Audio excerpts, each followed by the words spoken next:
Olá, povo de Deus, a paz, bom dia. Hoje eu tenho uma palavra de Deus que vai falar muito ao coração de todos nós. Está lá em Marcos, capítulo 4, do versículo 35 em diante. Há várias chaves bíblicas nessa passagem que devem ser estudadas. Quando forem ler a Bíblia, não o façam como um livro qualquer. Primeiro façam uma oração, peçam a revelação a Deus e leiam com cuidado, leiam devagar. A palavra que não souberem, procurem no dicionário.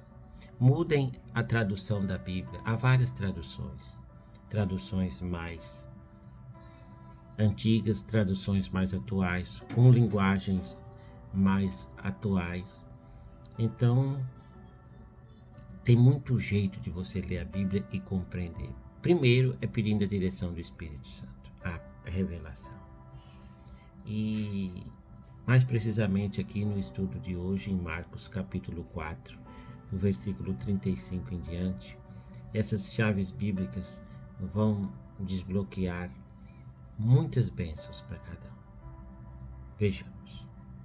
Naquele dia, sendo já tarde, disse Jesus aos discípulos: vamos passar para outra margem. Só nesse versículo já tem uma revelação. Naquele dia, sendo já tarde. Na Bíblia não há um tio, não há uma vírgula, não há nada que esteja por acaso aqui. Não há nada que não foi colocado aqui, que não tenha que ter sido colocado. Ora, a Bíblia é a palavra de Deus. É Deus falando conosco. Veja, naquele dia, sendo já tarde. Por que há esse aposto? Sendo já tarde. Ora, se não houvesse necessidade, não estaria aqui. Porque Jesus disse, para mim, para você, para qualquer um, pode ser tarde. Seja um problema no casamento, é tarde. Não tem mais jeito. Seja uma enfermidade, é tarde, não tem mais jeito. Seja um trabalho, seja um filho, seja qualquer problema que você estiver passando.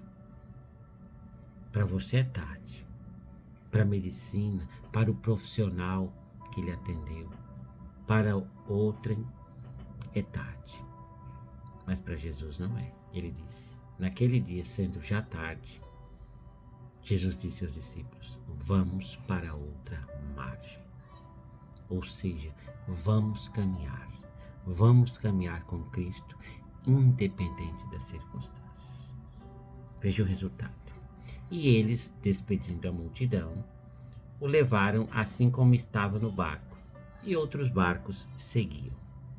Ora, levantou-se grande temporal de vento, e as ondas se arremessavam contra o barco, de modo que o mesmo já estava se enchendo de água. Isso acontece com a nossa vida. A Bíblia diz que no mundo tereis aflições, mas tem de bom ânimo, disse Jesus, eu venci o mundo. Então, todos estão sujeitos às aflições. Todos nós. Cristãos ou não cristãos. O mundo jaz no maligno. Todos têm aflição de toda forma, de toda sorte. Eles tiveram aflição. Estavam com Jesus no barco, mas veio o temporal. As ondas arremessavam contra o barco. Imagina, no meio do mar e essas ondas querendo naufragar a embarcação. Desesperador. Assim é conosco. Com a perca de um ente querido, com a perca de um casamento, com um filho que está dando problemas, com um problema de saúde, assim é conosco. Quando vem o problema, vem como um temporal. E Jesus estava na popa, dormindo sobre o travesseiro. Outra chave bíblica. Os discípulos acordaram e lhe disseram, mestre, o Senhor não importa que pereçamos? Olha a chave bíblica aqui. Perceberam? E Jesus estava na polpa dormindo. Como Jesus está com você? Está dormindo? Como você está levando Jesus? De qualquer jeito? Ele não pode socorrer se ele está dormindo. O dormindo aqui na nossa vida é espiritualmente falando. Como você leva Jesus? Deixa ele por último? Você acorda, faz seus afazeres, vai trabalhar, vai se divertir, vai relaxar, vai fazer suas coisas e deixa para orar nos 45 do segundo tempo. Nos últimos momentos finais do seu dia, quando você já está caindo de sono. Significa que Jesus dormiu o dia todo na sua vida.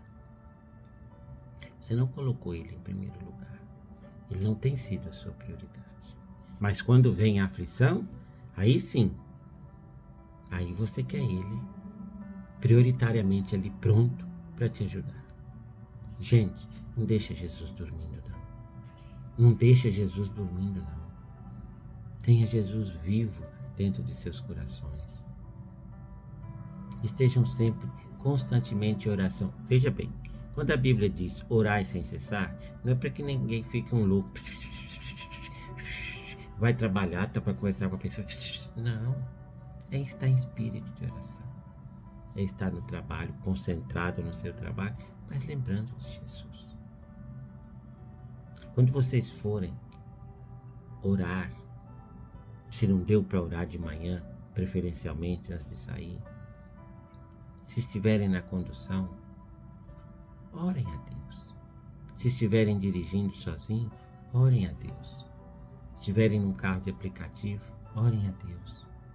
Não fica olhando para o nada, buscando coisa que não vai te resolver. Chegou em casa, jantou, tomou um banho, aproveita, você ainda está acordado, ainda não veio o sono.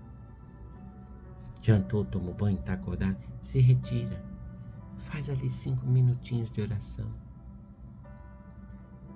Faz ali 5 minutinhos, 10 minutinhos, nem precisa olhar no relógio. Pega um versículo bíblico, ou um capítulo da Bíblia, leia e faça a sua oração. Veja como isso vai se tornar constante na sua vida. Quando você vê, você já não está mais nem vendo televisão, nem vendo programas que são raposinhas, nem vendo programações que entram inicialmente como embaraço e depois se tornam um pecado. Porque você começou pequeno, você começou devagar. Você ainda está ligado, você ainda não está caindo de sono, então você lê um versículo que seja, pede a revelação, um salmo, e você vai criando gosto pela palavra de Deus. Conversa com Deus. Deus, eu estou com esse problema. Deus, eu estou com esse vício. Deus, eu não consigo abandonar essa prática. É você e Ele. É você e Ele. Ele ainda não veio para julgar o mundo. Ele veio para salvar. Agora, no juízo final, aí sim pode ser tarde. Mas voltemos aqui às chaves bíblicas desta passagem. Então, no 37, ora, levantou-se grande temporal de vento e as ondas arremessavam contra o barco, de modo que o mesmo já estava se enchendo d'água. E Jesus estava na polpa dormindo. Não vamos deixar Jesus dormir. E os discípulos o acordaram e lhe disseram: Mestre, o Senhor não se importa que pereçamos? E aí Jesus despertou. Não espera Jesus dormir. Jesus é o nosso socorro bem presente na angústia e na tribulação. Jesus, despertando-se, repreendeu o vento e disse ao mar: Acalme-se, fique quieto. E o vento se aquietou e tudo ficou calmo. Tudo voltou como era antes. Então Jesus lhes perguntou, agora vem uma bronca: por que vocês são tão medrosos? Como é que ainda não têm fé? Por que vocês mesmos não oraram, não tiveram fé? Não, ficaram desesperados. Porque é isso que acontece numa tribulação. A gente esquece de Jesus. A gente quer resolver a coisa matematicamente. A gente quer resolver a coisa pela lógica. Pela lógica não dá. É espiritualmente que se resolve.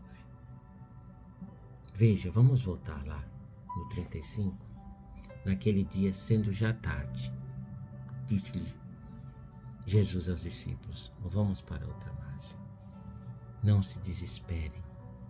Ainda é tarde, mas importa que passemos para outra margem. Ainda que tudo aconteça nessa travessia, mas Jesus está conosco, não dormindo, mas presente, vivo, acordado. Isso figuradamente falando, Jesus não dorme, Deus não dorme. Mas a partir do momento que você coloca outras prioridades na sua vida, Ele não pode agir. Significa que Ele não é a sua prioridade. E você ainda pode dizer: meu Deus, mas já é tarde. Mas já é tarde. E como é que vai mudar essa situação?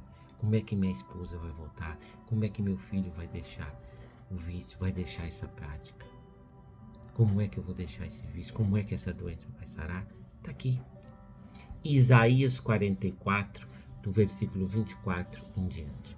Assim diz o Senhor, que te redime, o mesmo que te formou desde o ventre materno. Quem nos formou desde o ventre materno? Você não veio de uma concepção por acaso. Você pode até achar isso, mas Ele que nos formou. Eu sou o Senhor, que faço todas as coisas, que sozinho estendi os céus e espraiei a terra. Veja a magnitude de Deus. Quem fez tudo isso aqui? Ele. Que desfaço os sinais dos profetizadores de mentiras e enlouqueço os adivinhos.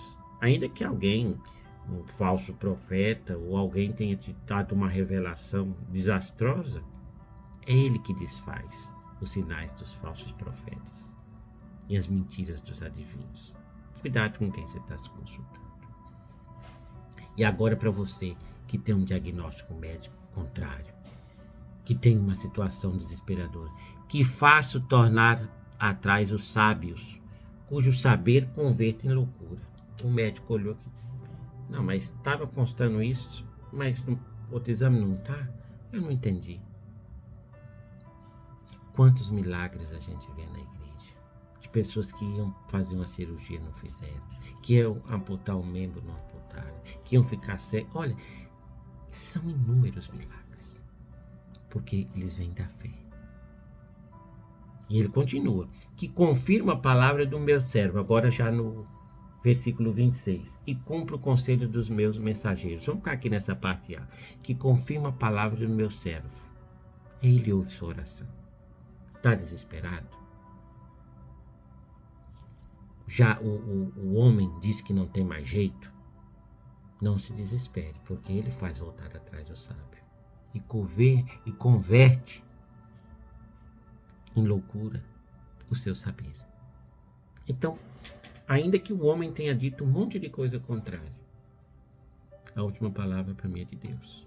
Porque Ele faz voltar atrás o sábio. Ele converte em loucura o seu saber. Creia, tenha paz.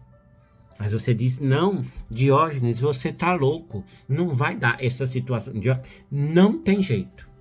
Não tem jeito. Diógenes, você me desculpa, você está falando uma coisa aí, mas tem aqui um exame, o patrão já me mandou embora e já fez a rescisão, já tem uma sentença aqui. Ah, é? Lucas, capítulo 18, versículo 27. Mas ele respondeu: os impossíveis aos homens são possíveis a Deus. Lembra lá em Isaías 44? Quem é que espraiou a terra? Quem é que estendeu os céus? Os céus? Quem que fez o mundo? Deus. Então ele sabe mais do que todo mundo. Então os impossíveis aos homens, como está aqui em Lucas 18, 27, são possíveis a Deus. Ainda que tudo diga que não, eu permaneço na fé. Sabe por que eu permaneço na fé? Primeira carta aos Coríntios, aqui no capítulo 1 mesmo, versículo 18. Eu amo essa passagem. Utilizo ela sempre. Certamente, a palavra da cruz é loucura para os que perecem, mas para nós que somos salvos, é o poder de Deus. É nesse poder que eu acredito. É no poder de Deus. A palavra da cruz é loucura. Ora, Moisés abriu o mar vermelho. Loucura. Ele abriu. A arca de Noé. O leão do lado do boi. E o leão não comeu o boi. O cachorro dormindo junto com o gato. E o cachorro não correu atrás do gato. Porque a palavra da cruz é loucura. Mas para nós é o poder de Deus. Elias disse que não ia chover e não choveu. E era um homem comum, sujeito às mesmas tentações que nós. Então, pessoal, creiam, confiem em Deus, porque Ele faz voltar atrás o sábio e converte em loucura a sua ciência. Não carregue Jesus dormindo com você, mas mantenha-o vivo e acordado. Esteja ciente disso. Ainda é tarde, mas o que Jesus disse aqui importa que o quê? Que passemos para outra